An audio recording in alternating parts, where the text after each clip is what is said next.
hoje eu quero pregar uma mensagem que eu dei o título de Quer um conselho? Pergunta da pessoa do teu lado: você quer um conselho? Assim, escuta o pastor André, ele vai te dar um conselho. Abra sua Bíblia, Salmo 1, Salmo 1, versículo 1, 2 e 3. Leia comigo esse texto, olha o que diz aqui, ó. Bem-aventurado é aquele que não anda no conselho dos ímpios. Quer um conselho para a tua vida? Não escuta qualquer um, não. Não anda pela cabeça dos outros, não. Lá no Pará tem uma música assim, ó: piolho, piolho. Sabe quem é um piolho? É o piolho, porque você só anda pela cabeça dos outros. Deixa de ser piolho, irmão. Fala, deixa de ser piolho, não anda pela cabeça dos outros, não. Cuidado com os conselhos que você tem. O pastor Rodolfo me mostrou aqui, ele tem a Bíblia, a mensagem. Ele falou: pastor, olha essa versão de Salmo 1, versículo 1, na Bíblia, a mensagem. Vou ler para você, ó. Deus abençoa quem não anda com sem noção. Eu não vou nem terminar aqui, não. Posso terminar isso aqui? Quem não anda por aí com gente inútil. Quem não senta no meio dos que se acham. Até caiu aqui, ó, o lencinho da unção.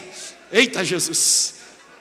Bem-aventurado é aquele que não anda no conselho dos ímpios, não se detém no caminho dos pecadores, não se assenta na roda dos escarnecedores. Pelo contrário, seu prazer está na lei do Senhor, e na sua lei medita de dia e de noite. Ele é como árvore plantada junto a uma corrente de águas, que no devido tempo dá o seu fruto, cuja folhagem não murcha, e tudo o que ele faz, ele é bem sucedido. Tudo! Pastor, eu corto grama, tu vai ser bem sucedido, vai ser o melhor cortador de grama da história do Brasil, porque se você anda pelo conselho de pessoas de Deus, tudo que você faz prospera. Manicure, você vai ser o melhor manicure, você vai prosperar. Uber, você vai ser o melhor Uber. Pastor, tu é o melhor pastor. Você canta, você vai ser o melhor cantor. Quem escuta bons conselhos, o texto está me falando aqui, ó. Tudo que ele faz, ele é bem sucedido. Quem quer ser bem sucedido em tudo que você faz? Senhor, me ensina a cantar, eu quero ser bem sucedido, Senhor. Abra comigo e eu vou aplicar esse texto no segundo texto, Josué capítulo 6. Josué capítulo 6, versículo 1 diz assim, ó: ora, Jericó estava rigorosamente fechada por causa dos filhos de Israel. Ninguém saía e ninguém entrava. Então o Senhor disse a Josué: olhe, eu estou entregando em suas mãos a cidade de Jericó, o seu rei e os seus valentes. Vocês todos, os homens de guerra, devem rodear a cidade marchando ao redor dela uma vez, e façam isso durante 6 dias. 7 sacerdotes levarão 7 trombetas de chifre de carneiro adiante da arca. No 7º dia, rodeiem a cidade 7 vezes, e os sacerdotes tocarão então as trombetas. Então veja, anda ao redor, não faz barulho não, mas no 7º dia, na 7ª volta, quando terminar, toca a trombeta, porque quando eles tocarem longamente a trombeta de chifre de carneiro, e vocês ouvirem o som dela, todo o povo gritará bem alto, a muralha da cidade cairá, e o povo subirá nela, cada qual em frente de si. Eu quero ver se aqui tem um exército de Jericó que vai conquistar coisas novas para Deus. Eu vou contar de 1 até 3, e se você ama a palavra de Deus, você vai gritar como um exército: eu amo a Bíblia. 1, 2, 3. Eu amo a Bíblia. Muralhas estão caindo nesse momento, tome o seu assento. Isso aqui que nós lemos é a fase final da restauração da terra de Israel ao povo de Israel.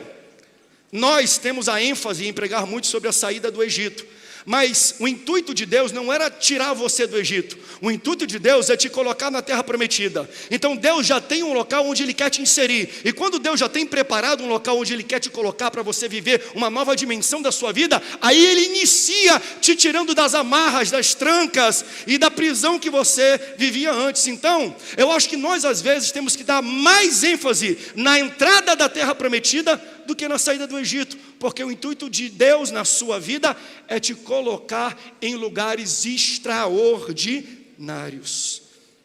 Não é projeto de Deus te tirar apenas do Egito para você ficar no deserto. Projeto de Deus é começo, pode até ter um meio, mas ele tem um fim que é desejado e maravilhoso, que é te colocar na terra prometida. Egito na Bíblia aponta para pecado e para o velho homem. Terra prometida na Bíblia aponta para salvação e para a nova criatura.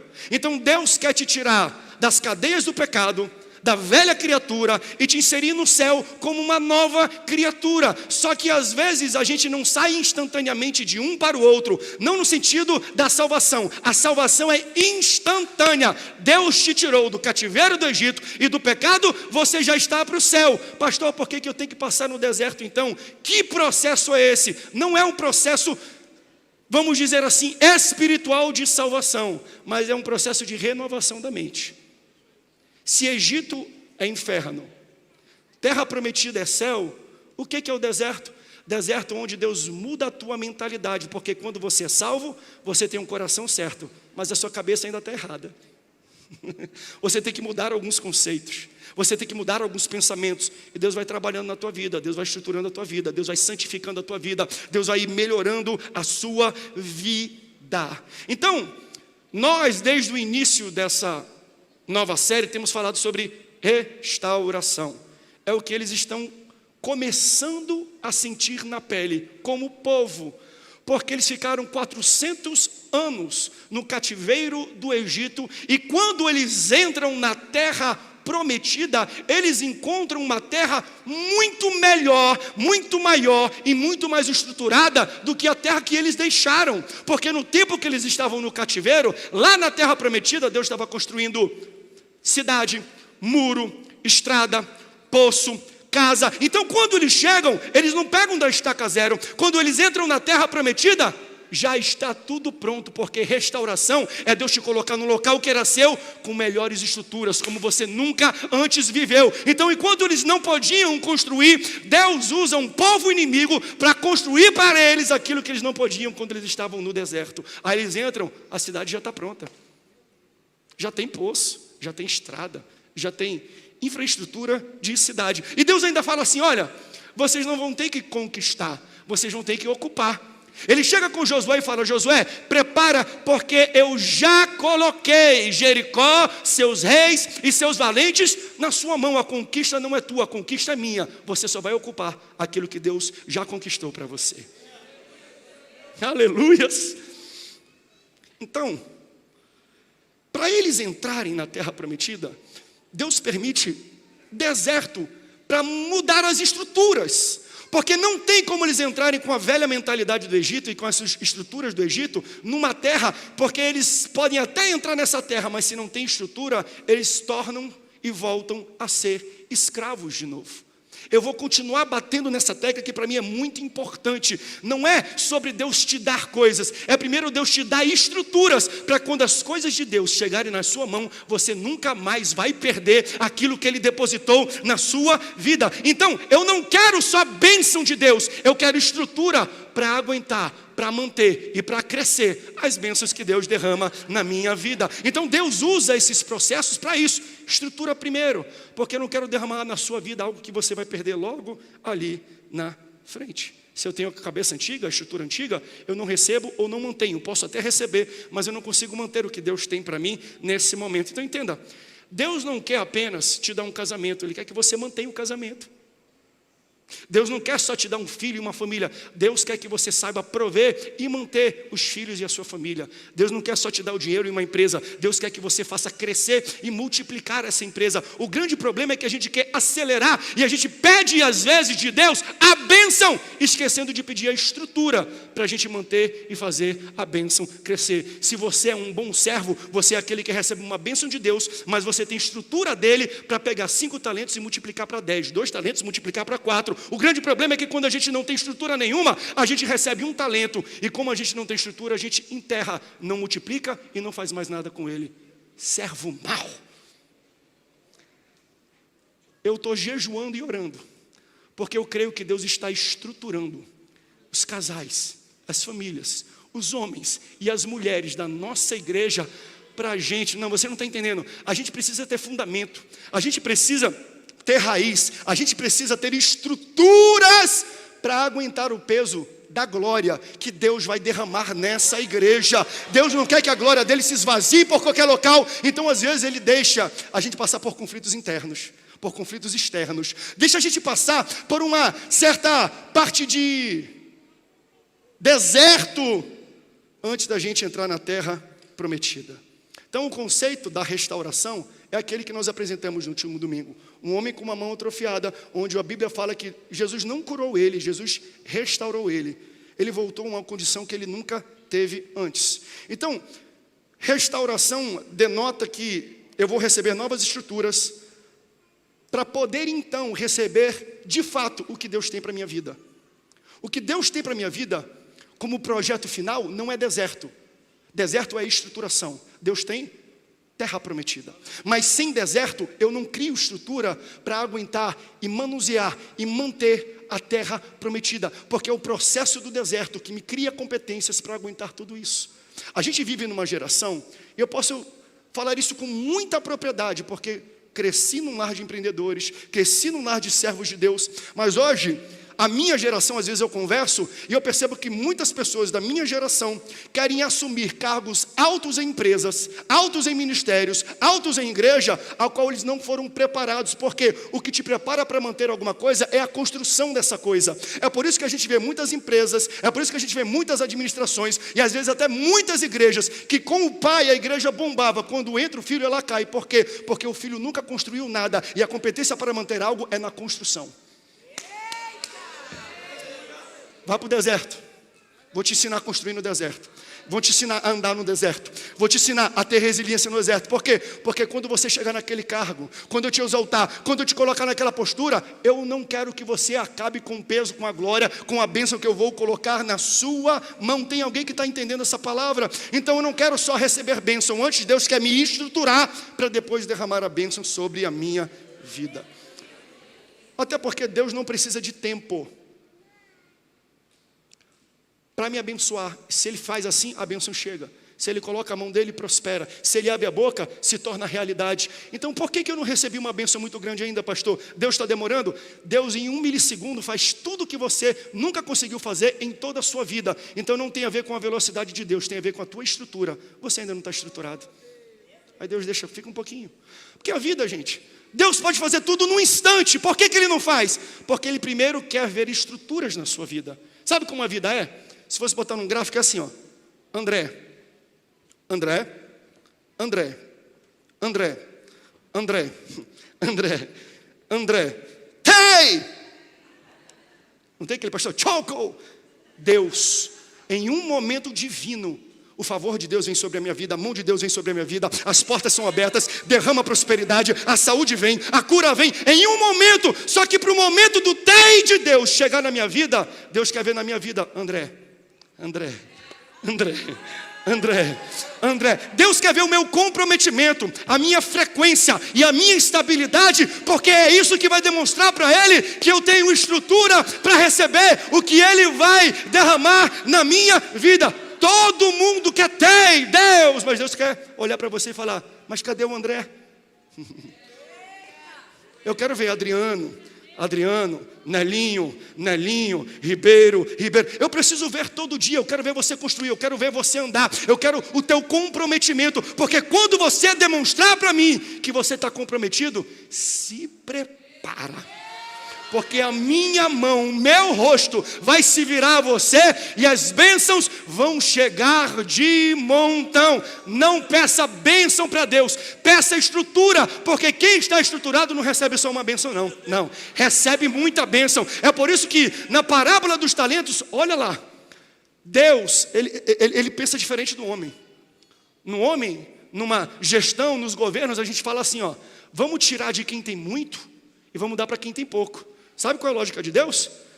Com a parábola dos talentos, o que tinha 5 multiplicou para 10, o que tinha 2 multiplicou para 4, e o que tinha 1 enterrou e não fez nada. Olha o que Deus falou, eu vou arrancar de ti porque tu é um servo mau e vou dar para quem tem muito. Quem está entendendo isso? Você quer que Deus tire o talento que Ele colocou na tua vida? Então começa a se comprometer. Ele quer ver, André, porque um dia o céu vai se abrir, a boca de Deus vai falar e a tua bênção, a tua resposta vai chegar. Mas tem que ter comprometimento, gente. Tem que ter estabilidade. Não é vir 2 dias para a igreja e faltar, não é servir um dia e depois falar, não. E se você não demonstra estrutura? É todo dia. Eu estava atendendo um irmão outro dia, e dentro da conversa ele soltou assim para mim: pastor, eu estou pensando em sair do meu emprego, porque o local onde eu trabalho não está me fazendo feliz. Eu pensei, eu não disse isso, mas eu pensei e falei assim: mas meu irmão, quem foi que te disse que a função de um trabalho ou de um emprego é te fazer feliz? Sabe qual é a função de um emprego? Gente, eu posso ser aberto e claro aqui? A função do emprego é o seguinte: alguém está comprando o meu tempo para eu poder produzir para ele. Me paga, senão eu não produzo. Então a função de emprego é te dar dinheiro para você sustentar a sua casa, para você vir para a casa de Deus. E aqui Deus te dá felicidade, Deus te dá alegria, Ele te dá uma família maravilhosa. Mas entenda a função das coisas, para às vezes você não se frustrar. Sabe por quê? Porque a gente às vezes aponta desculpa esfarrapada para a gente não ser fiel, para a gente não ser frequente, para a gente não ser estável em um local onde Deus colocou a gente. Vou abrir o meu coração mais ainda. Eu estou abrindo tanto meu coração nessa série de mensagens. A melhor coisa, eu estou vivendo os sonhos de Deus na minha vida. Eu tenho certeza que eu estou no centro da vontade de Deus ao estar aqui. Mas deixa eu falar uma coisa para você. Isso que eu estou fazendo é o que eu mais amo fazer. Eu amo pregar a palavra.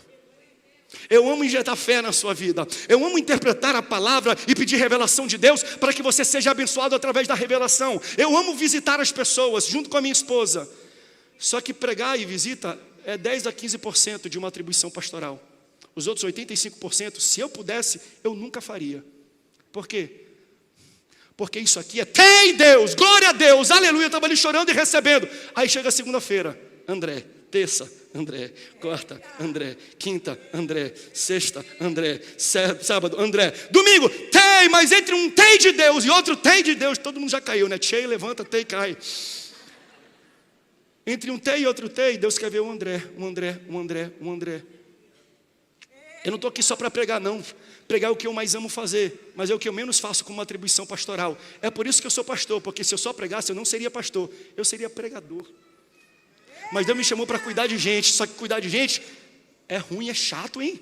Ficar ouvindo os seus problemas não é fácil não, sabe por quê? Porque eu também tenho problemas, se eu não consigo às vezes resolver o meu problema, eu falo, Senhor, me ajuda para eu resolver o problema dos irmãos. E aí às vezes eu fico, teve um dia que eu cronometrei 14 reuniões, 10 horas, reunião uma atrás da outra, só levantei para ir no banheiro para tomar água, eu nem comi direito, fiquei um tempão ouvindo o problema, e no final de tudo isso, eu ainda saí do coisa, tomei um banho, me arrumei e fui pregar.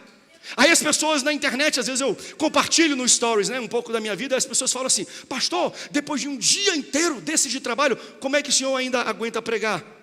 Não, você entendeu errado. É a pregação que me faz aguentar um dia inteiro de reuniões. Sabe por que eu aguento 10 horas, 14 reuniões seguidas? É porque no final do dia eu falo, eu ainda vou pregar hoje, glória a Deus. É a pregação que me dá graça para aguentar a reunião. Pregação não é obrigação para pastor, pregação é diversão para pastor. Então eu estou aqui fazendo o que eu mais amo, mas o que eu menos faço na atribuição pastoral. Não é legal não, gente. Não é legal ter reunião com advogado, reunião com seguro, reunião na prefeitura, multas para atacar, reunião com inquilinos, ou com aluguéis que a gente tem, reunião de liderança, reunião de pessoas rebeldes, reunião com família, reunião de acordo, reunião de alinhamento, reunião de congresso, reunião disso, reunião de aquilo, AGO, vem números para cá, uma pessoa caiu a telha na cabeça de uma pessoa ali, um pastor está adoentado, e eu fico um dia inteiro servindo, eu falando, Senhor, eu não aguento mais ficar aqui, eu quero ir para o teu púlpito, eu quero ir para o teu altar, porque eu preciso pregar alguma coisa, porque a graça que Deus derrama na minha vida aqui no altar, é o que me dá força para eu aguentar todo o restante da atribuição pastoral. Estou sendo muito real ou não? Se eu pudesse, eu falava assim, Nayane, atende os problemáticos.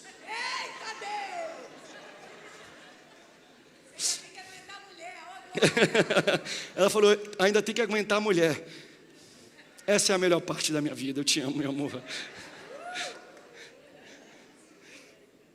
Para receber o TEI de Deus, a intervenção de Deus, Deus quer ver, será que André na segunda, André na terça, André na quarta, André na quinta, André na sexta. Então, para eu estar aqui, eu tive que mudar toda a estrutura da minha vida, para poder receber o que Deus tem para a minha vida e para o meu ministério. Hoje, antes de entrar aqui nesse culto, mandaram mensagem, amigos do Rio de Janeiro, que hoje no Rio de Janeiro bateu o recorde histórico, 50 graus, de tão quente que está lá. Eu olhei para a Nayane falou assim, ai, a minha água de coco e o meu urucum na praia. Mas para estar aqui servindo, não tem como eu estar aqui sem Deus mudar as estruturas da minha vida. Quem está entendendo isso? Se você quer atingir a promessa de Deus, o próximo nível de Deus, primeiro Deus vai ter que tratar a sua estrutura. Eu lembro que um pastor deu um testemunho muito bonito. O filho dele era muito problemático, se envolveu com drogas, com venda de droga, com gente que não prestava, iam matar o menino, tinha dívida com todo mundo, teve acidente de carro que quase morre. Aí ele falou que no dia do casamento deste filho, antes de começar o casamento, ele chamou o filho para uma sala, pegou as mãos, olhou nos olhos do filho e falou assim, filho, tu lembra quando 3 da manhã disseram que iam te matar e eu tive que ir para o morro pagar a dívida, senão você morreria? Você lembra um dia que quase você teve uma overdose de tanto usar entorpecentes e drogas numa festa e eu tive que te buscar na ambulância e te arrancar e te colocar aqui para dentro na habilitação? Você lembra quando você teve um acidente de carro porque você estava doidão, você quase morreu? Eu peguei com a tua mãe, a gente quase morreu do coração porque aquilo aconteceu de maneira muito repentina. Você lembra de tudo aquilo e você lembra da minha postura, que eu sempre estava presente, sempre te ajudava, sempre tinha uma mão amiga? Aí o menino falou assim, lembro ele. Então a partir de hoje, você é essa pessoa. Quer casar? Todas as estruturas da sua vida precisam mudar. Quer ter filhos? Todas as estruturas da sua vida precisam mudar. Quer atingir um novo nível de crescimento que Deus tem para a sua vida? Pastor, eu quero que o meu salário aumente. Aí você vai se aplicar para ser um gerente, um supervisor. Então você sai da linha de produção e agora você não apenas ganha um salário, glória a Deus, aleluia, pelo salário, não. A mudança de salário e crescimento no dinheiro vem com novas atribuições e novas estruturas, porque antes você só trabalhava mecanicamente numa linha de produção. Agora você tem que supervisionar quem trabalha bem ou mal, ver a qualidade e também lidar com conflitos de pessoas que têm múltiplas personalidades. Quer mais dinheiro? Aleluias. Deus está mexendo em vidas, em pessoas aqui. Ele precisa mudar, meu irmão, toda a tua estrutura primeiro. Então ele chega assim, Josué, mudei já a estrutura, junta o exército, siga as minhas instruções. Se alinhe assim, se organize desse jeito, por 6 dias vocês vão andar ao redor da muralha de Jericó. Meu Deus, eles estão há 40 anos andando, gente. Por que Deus vai demandar que eles andem mais? Não basta 40 anos, não, com a mesma sandália, com o mesmo tênis, com a mesma roupa. Eu vou ter que andar mais um pouco. Andem, mas fiquem quietos, fiquem calados. Não gritem não, porque o barulho tem momento certo.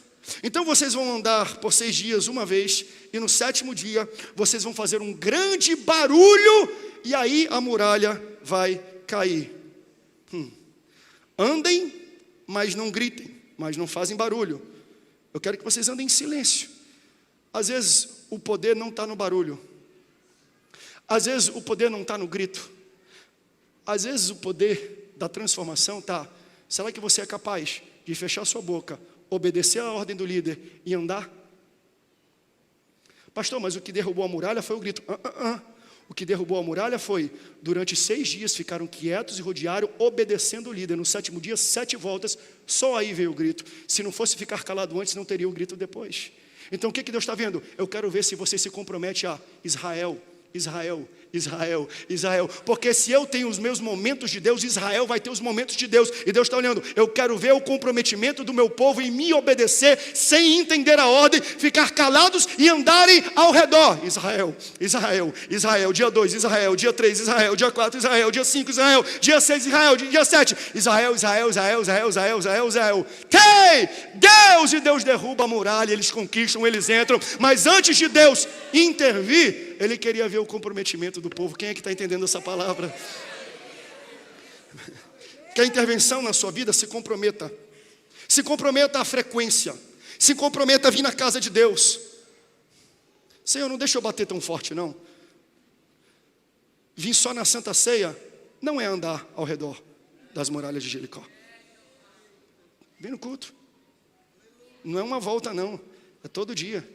No último dia, 7 voltas. Se comprometa. Coloca nesse jejum, Senhor, eu vou para o culto como eu nunca fui antes. Coloque esse propósito para o Senhor. Se você não vê que vai ter um TEI de Deus na tua vida e uma muralha intransponível vai cair. Porque Gênesis capítulo 2, versículo 5. E não havia relva, e não havia frutas, e não havia árvores e fruto na vegetação, porque Deus não fez chover, pois não havia homem para colher. Como não tinha ninguém que colhesse, Deus não criou uma colheita, porque Deus não vai criar uma colheita para pessoas que ainda não estão preparadas para colher. Por que está no deserto? E por que você não está colhendo ainda? Porque Deus está te preparando para uma colheita. Quando você estruturar, posicionar, você vai ver a chuva de Deus, a chuva de bênção, a chuva de graça caindo sobre a sua vida. Deus não dá colheita para quem não está preparado para colher. Você está sendo estruturado por Deus essa noite, para que a colheita de Deus venha na sua vida e você não desperdice nenhum fruto que Ele tem para você. Tem alguém acordado aqui essa noite? Sabe, aquele jargão de pregador é verdadeiro. Deus não está preparando uma promessa para você. Deus está preparando você para a promessa. Por quê? Porque eu tenho que me estruturar para viver algumas coisas. Quer ser rico? Eu quero, pastor. Não peça dinheiro de Deus. Peça estrutura. Talvez isso aqui seja a coisa mais profética que eu vinha falar essa noite. Quer ser rico? Quer ter dinheiro? Quer prosperar? Não faz jejum e oração pedindo dinheiro de Deus. Peça estrutura de Deus. Pega uma pessoa desestruturada e coloca uma fortuna na mão dela. Em poucos anos ela acaba com a fortuna. Tira toda a fortuna do Elon Musk. Em 3 anos ele se torna o homem mais rico do mundo de novo. Por quê? Porque não tem a ver com dinheiro. Tem a ver com estrutura para manusear aquilo que vem na minha mão. Então não é só receber bênção, gente. Não é só buscar bênção. Não é só jejuar por bênção. É buscar e jejuar por estruturação. Porque quando eu estou estruturado, Deus vai mandar bênçãos sem medidas com frequência. É por isso que eu tenho orado e jejuado. Eu tenho orado e jejuado para Deus fazer isso. Estrutura a nossa igreja. Estrutura as famílias. Estrutura os líderes. Estrutura os pastores. Estrutura os crentes. Porque se você quer mudar a sua vida financeira, você tem que mudar as estruturas financeiras da sua vida. Não é só uma oração, TEI Deus, não. Antes do TEI Deus, cadê? Cat, cadê? Ele quer ver a estruturação e a sua construção. Posso dar um conselho para as irmãs? Pastor, eu quero prosperar na minha vida financeira. Minha irmã, sabe aquela escova que você faz, aquele tratamento no cabelo que você faz, que custa R$175? Mexe não, Jesus. Mexe nessa área não. Os irmãos sorriram, mas depois eles fizeram uma cara feia, porque a mulher riu. 175? Pastor, o senhor está sendo generoso. Quanto é que é, meu irmão? Um troço desse, 600 conto? Não toca nisso. 600 conto é? Quer crescer financeiramente? Tira os R$600 da sua cabeça e aplica ele no fundo de investimento. Você quer um futuro financeiro? Tem que, gente, vai ter, pastor, e o meu cabelo? Você conhece o YouTube?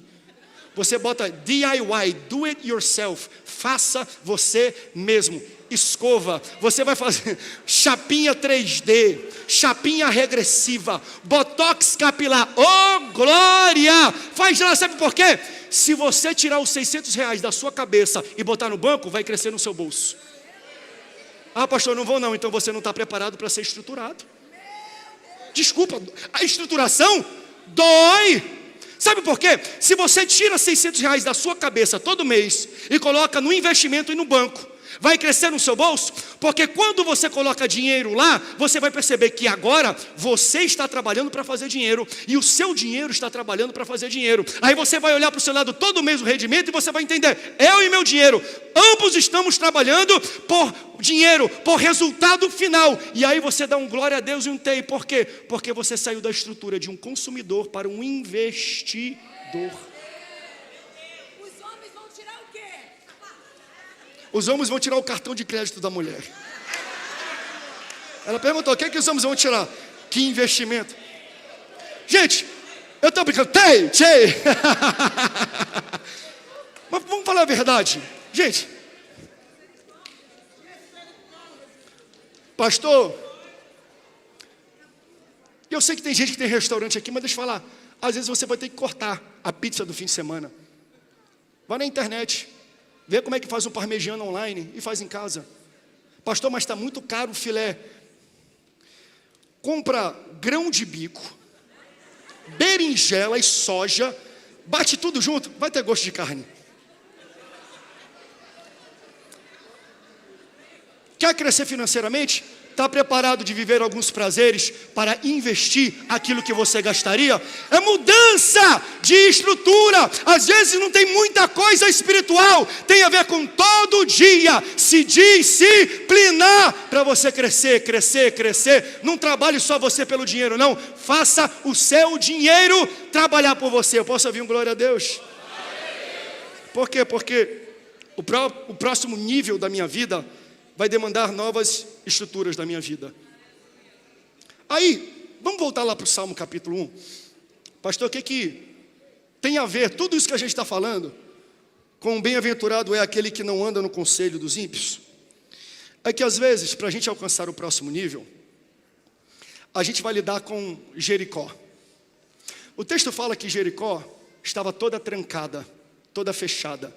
Ninguém entrava e ninguém saía. Porque o próximo nível da sua vida está designado, estruturado, desenhado para manter você do lado de fora.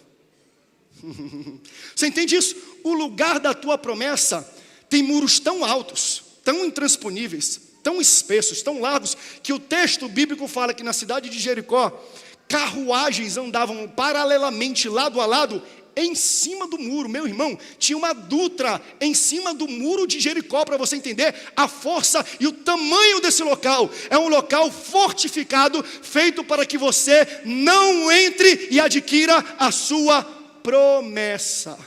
Aí quando chega esse momento, o que eu vou precisar? Você vai precisar de motivação. Porque quando eu não estou motivado da maneira correta, a minha primeira tentativa e a primeira falha, eu desisto. Eu pego um dinheiro, eu invisto na Americanas. Pronto, caiu tudo, acabou com tudo. Nunca mais eu vou investir. Desisti muito cedo. Na primeira falha você cai. Então você precisa de motivação. Mas pastor, como é que eu vou ser motivado? Bem, a Bíblia fala, a fé vem pelo ouvir. E ouvir da palavra de Deus. Os nossos sentidos são feitos para nos trazer informação e nos motivar. Eu preciso ver a terra para eu comprar, para eu entrar e para eu lutar. Eu estou lutando pelo quê? O que tem lá dentro? Se não tem nada de ganho para mim, por que eu vou entrar nessa empreitada e nesse projeto? Eu preciso ouvir alguém me falar se é bom ou se não é. Senão eu não vou ter a motivação correta, eu não vou criar a coragem e o vigor necessário para eu entrar nessa missão.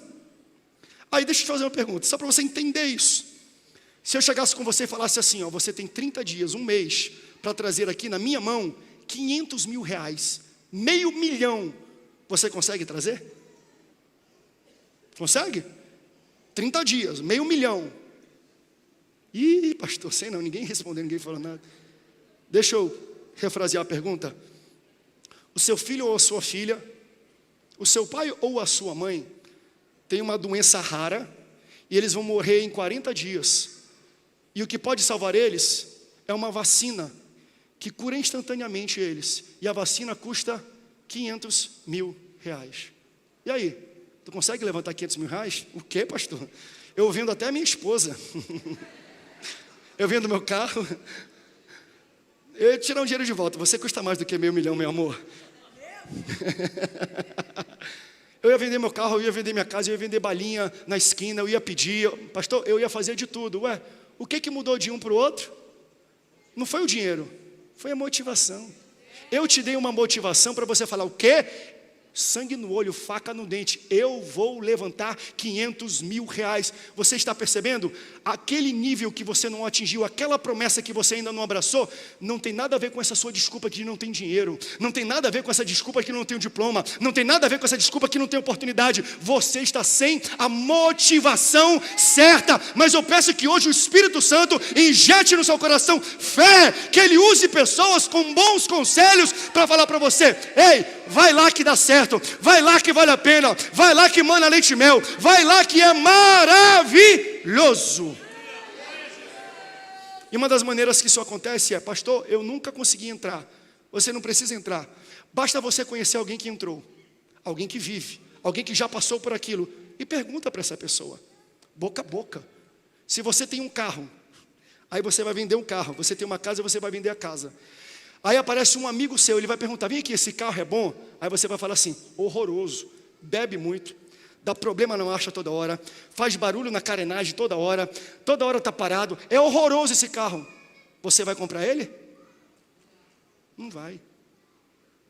Mas se você ouvir alguém que fala assim: meu irmão, pode botar o dinheiro, nunca deu problema mecânico, nunca deu problema no freio, nunca me deixou na mão, esse carro é muito bom, ele faz 49 quilômetros por litro, louvado seja o nome do Senhor. Pastor, que carro é esse? Não sei, pela fé.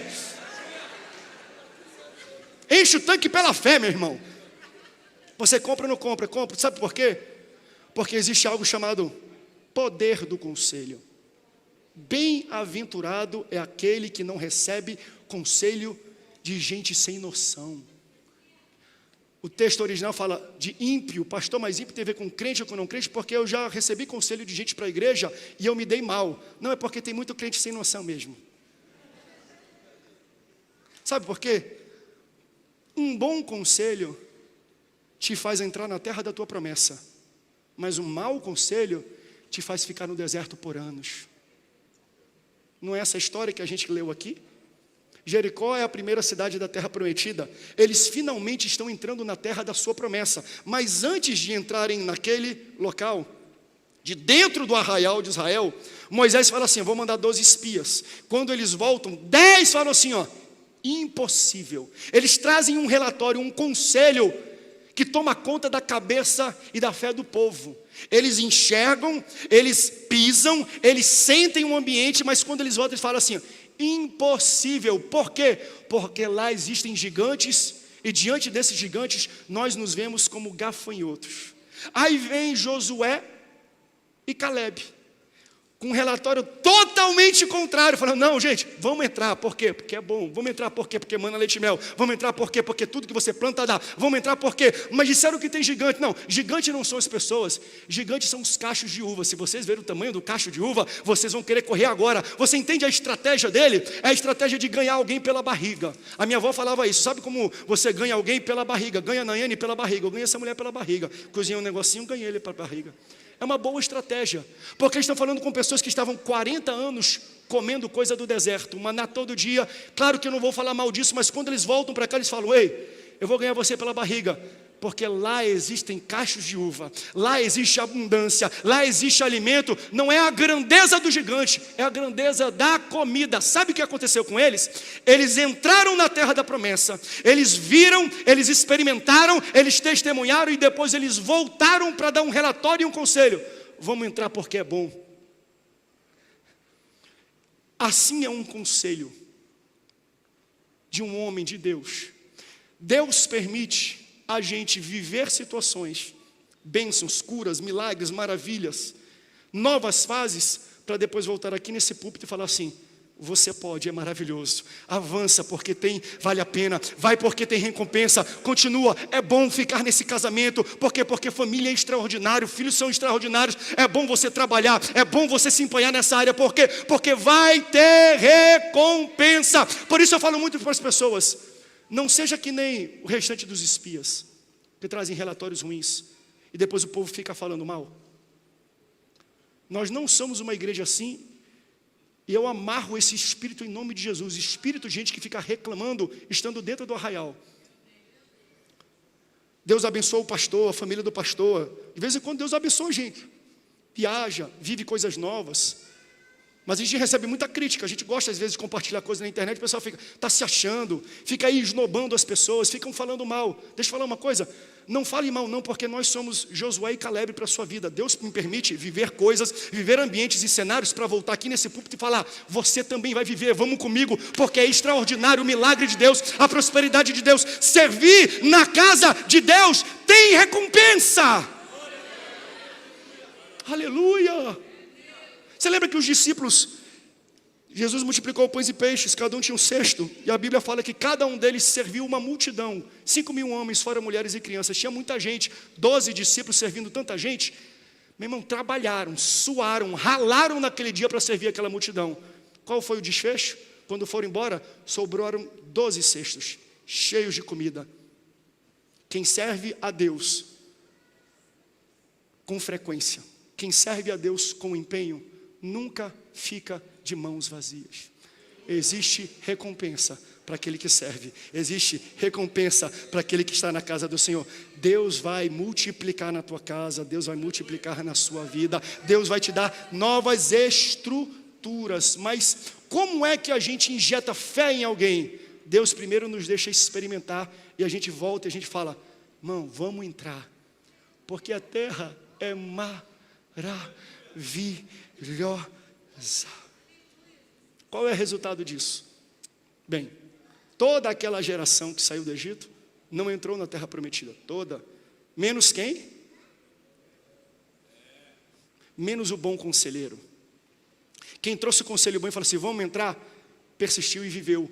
E entrou na terra prometida. Não apenas entrou na terra prometida. Quem foi que Deus levantou como líder de toda a nova nação, da nova geração, para entrar na terra prometida? Josué.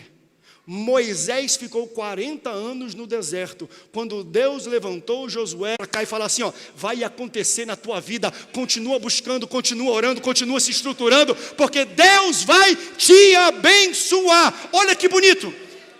Por que Josué entrou com o povo na terra prometida? Porque ele foi uma das pessoas que pisou na terra prometida. Que fez o caminho, que viu, que sentiu o cheiro, que testemunhou o ambiente. E quando ele voltou, ele falou: vamos para a terra prometida. Deus nos deixa experimentar coisas para a gente voltar para este arraial e falar: vamos em frente, vamos avançar pela fé. Sabe por quê? Porque um líder não consegue guiar um povo por um caminho que nunca percorreu.